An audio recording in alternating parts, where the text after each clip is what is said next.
রোজা ভঙ্গের কারণ। ইচ্ছাকৃতভাবে কিছু খাওয়া বা পান করা। জেনে বুঝে খাবার, পানি, জুস, ঔষধ ইত্যাদি মুখ দিয়ে পেটে গেলে রোজা ভেঙে যাবে। ধূমপান বা নেশা জাতীয় কিছু গ্রহণ করলে রোজা ভেঙে যাবে। সিগারেট, বিড়ি, গুল, জর্দা ইত্যাদি ইচ্ছাকৃত গ্রহণ করলে রোজা ভেঙে যাবে। স্ত্রী সহবাস করলে রোজা ভেঙে যাবে। রোজা থাকা অবস্থায় স্ত্রী সহবাস করলে রোজা ভেঙে যায় এবং কাফারা ওয়াজিব হয়ে যায়। বীর্যপাত হলে, হস্তমৈথুন বা কামাচা লিপ্ত হয়ে বীর্যপাত হলে রোজা ভেঙে যায়। ইচ্ছাকৃত বমি করলে, জেনে বুঝে বমি করলে রোজা ভেঙে যায়। মাসিক বা নিফাস শুরু হলে, মহিলাদের হাইজ বা নিফাস শুরু হলে রোজা ভেঙে যায়।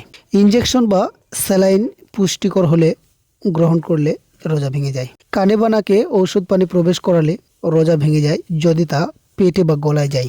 এই শর্তগুলো মেনে আমাদের রোজা থাকতে হবে, কারণ রোজা মানে শুধু ক্ষুধার্ত থাকা নয়, শুভে সাদিক থেকে সূর্যাস্ত পর্যন্ত কিছু নিয়ম কানুনের মধ্যে দিয়ে যাওয়াটাই হচ্ছে রোজা। আল্লাহ তাআলা আমাদের সকলকে নিয়ম মেনে রোজা রাখার তৌফিক দান করুন। আমিন।